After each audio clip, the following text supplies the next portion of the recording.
में गौतम थोड़ा सा इधर आ जाओ। अपमार्जन तथा अपमार्जन की क्रिया विधि में जो जल विरोधी भाग होता है वह गंदगी में धंस जाता है और मिश्रण का निर्माण हो जाता है। इसके बाद क्या होता है, जो कपड़े की जो सतह होती है उस पर उसको सतह को मसल के गंदगी को हटाया जाता है। इसको हटाया जाता है, गंदगी को हटाया जाता है मिश्रण को। हाँ, और लास्ट में जो फाइनली जो स्टेज होती है उसके अंदर देखने को मिलता है जो हमारे जो कपड़े की जो सतह होती है बिल्कुल कैसी हो जाती है, साफ हो जाती है। जैसे ऐसे डायग्राम के द्वारा देखेंगे,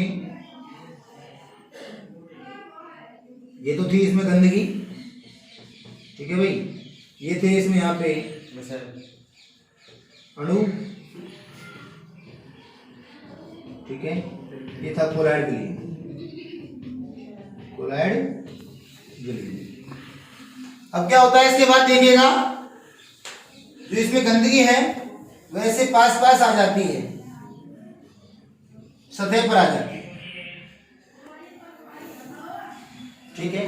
फिर फाइनल स्टेज में क्या होता है, जो फाइनल स्टेज जो अंतिम अवस्था होती है उसमें क्या होता है, जो कपड़े की सतह है वो क्या हो जाती है, बिल्कुल साफ हो जाती है और हमें कपड़े की सतह बिल्कुल साफ दिखाई देती है। और इस विधि को ही कंप्लीट विधि को नाम से जाना जाता है अपमार्जन तथा अपमार्जन की क्रिया, ठीक है। नेक्स्ट टॉपिक है हमारा क्लोराइड बनाने की विधियां। आवाज नहीं, क्लोराइड बनाने की विधियों में क्या होता है,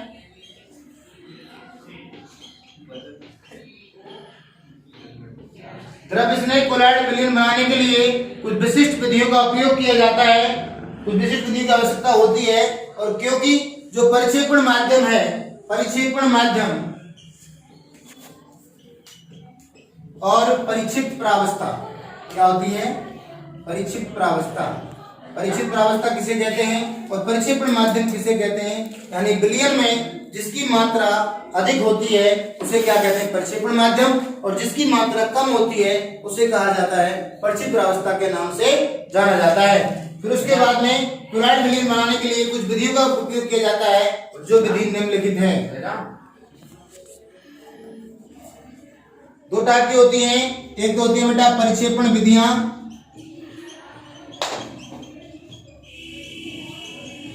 और इन विधियों को नाम से जाना जाता है संघनन विधियां, संघनन विधियां, ठीक है।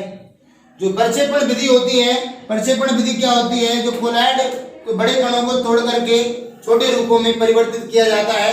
प्रक्षेपण विधि के अंतर्गत प्रक्षेपण विधि 3 प्रकार की होती है। सबसे फर्स्ट होती है यांत्रिक विधि, समझ लेवल है, यांत्रिक विधि, और दूसरी कौन सी होती है, ब्रेडिंग आर्क विधि, और थर्ड कौन सी होती है, पेप्टीकरण मेथड, पेप्टीकरण विधि। और जो यांत्रिक विधि होती है उसमें क्या होता है, जो सबसे पहले विलयन को निलंबन तैयार किया जाता है। निलंबन तैयार करने के बाद में कर रहा पते जो चक्रियां होती हैं वे विपरीत दिशा में गमन करती हैं, और फिर उसके बाद में क्लोराइड बनाया जाता है। यानी जैसे ही जो निलंबन होता है उसे मेथड के अंतर्गत यांत्रिक विधि के अंतर्गत उपयोग किया जाता है। तो इसके स्थायित्व को बनाए रखने के लिए इस यांत्रिक विधि काम में ली जाती है। इसी को फिर उसके बाद में ये चक्री हो गई, फिर देख लीजिए, और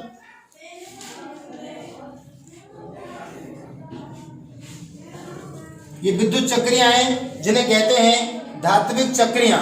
धात्विक चक्रियां हमेशा जो घूमते हुए पट्टे के विपरीत दिशा में गति करती हैं, इसलिए इस विधि क्या नाम दिया जाता है, यांत्रिक विधि। और दूसरी होती है विद्युत ब्रेडिंग आर्क विधि, ब्रेडिंग आर्क विधि। ब्रेडिंग आर्क विधि में क्या होता है, देखिएगा ध्यान से, जाता है कौन, परिक्षेपण माध्यम, ठीक है, इसे बोलते हैं परिक्षेपण माध्यम।